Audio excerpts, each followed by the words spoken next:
à tous. Pour ne pas être pris de court, j'ai préparé une petite allocution. Alors, je représente ce matin l'Institut de la francophonie pour le développement durable, en abrégé IFDD, qui a été créé sous le nom d'Institut de la francophonie, Institut de l'énergie de la francophonie. Cet institut a travaillé depuis 1988 sur d'abord les thématiques énergétiques émergentes. Sa fonction a été, ses missions étant élargies à l'environnement en 1996. Et depuis l'année dernière, 2013, l'Institut a changé de dénomination et s'appelle maintenant Institut de la francophonie pour le développement durable. Donc les missions vraiment beaucoup plus larges. Et cet institut a été particulièrement sensible au cours de ces différentes interventions à la thématique que nous appelons aujourd'hui l'urbanisation durable. Surtout en Afrique, parce que l'Afrique constitue l'une des régions, la principale région d'intervention de l'UFDD, et elle est aussi la région qui est la plus visée par la révolution urbaine, qui est déjà en cours et qui va encore s'intensifier au cours des prochaines décennies.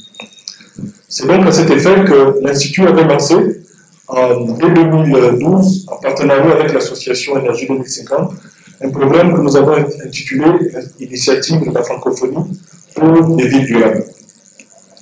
C'est une initiative qui se propose principalement de mutualiser toutes les bonnes pratiques actuellement en cours dans le monde, de diffuser l'information sur des études de cas pratiques, de fédérer autour d'elles des partenaires techniques, des partenaires financiers, mais tout en menant également quelques projets de terrain.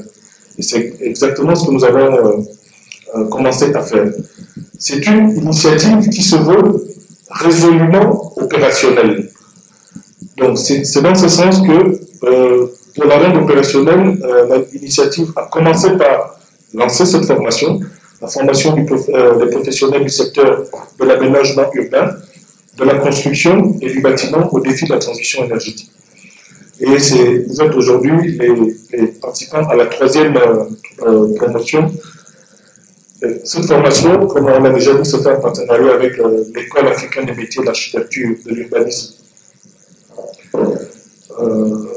et qui est ici à Lomé et qui regroupe 14 pays africains.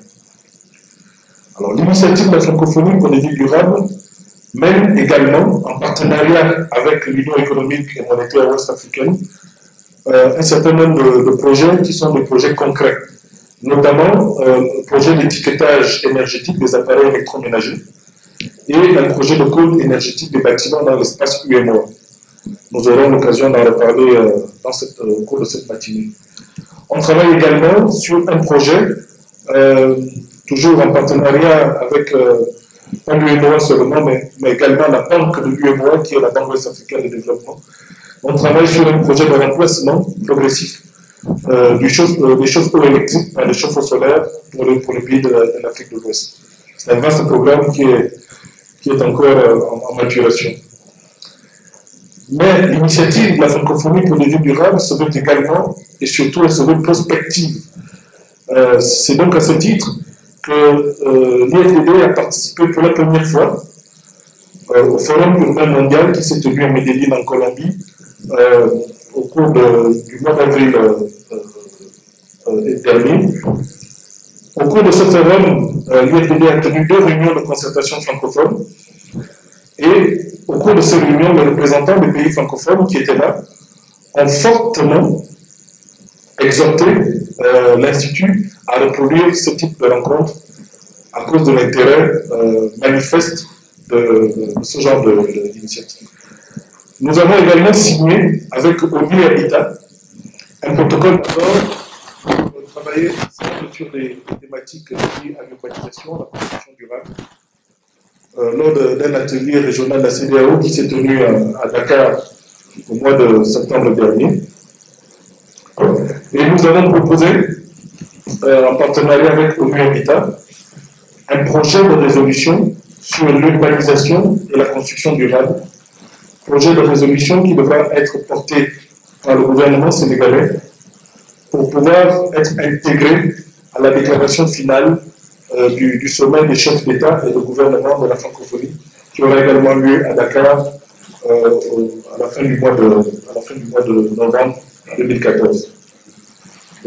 Comprenez aisément que les défis auxquels nous nous attaquons sont des défis immenses. Plus tard, on donnera les chiffres qui sont liés à toute cette activité. Sur le plan de l'habitat, simplement, on peut constater que sous la conjugaison de deux types de croissance, une croissance urbaine et une croissance démographique qui sont particulièrement marquées en Afrique, nous assisterons aux environs de 2050, certains disent 2060, à peu près le triplement de la population urbaine actuellement en Afrique. Donc une révolution urbaine telle que le monde n'en a jamais connue à cette vitesse-là. Et si les bonnes décisions, comme le disait Stéphane, ne sont pas prises maintenant, nous aurons des villes qui seront complètement ingérables dans les années qui viennent. Donc, devant l'ampleur de ces défis, il est naturellement important de nouer des partenariats, parce que ce sont des défis qui ne peuvent pas être portés par une seule institution, ni même par un seul pays. Il est vraiment important de mutualiser les expériences et les partenaires. C'est pour cela que je me réjouis de ce partenariat que nous avons initié, avec notamment l'école d'architecture de Lomé, que nous avons initié avec Énergie 2050, et nous sommes toujours en train de multiplier ces partenariats en y associant des institutions financières telles que la BOAD. Nous ne désespérons pas d'accrocher aussi la Banque africaine de développement à notre tableau de... Je vais dire tableau de chasse, mais ce n'est pas le bon mot. Parmi notre liste de partenaires. Et tantôt, je présenterai effectivement les déroulements des travaux de l'IFDD sur ces thématiques. Pour le moment, je vous remercie de votre attention.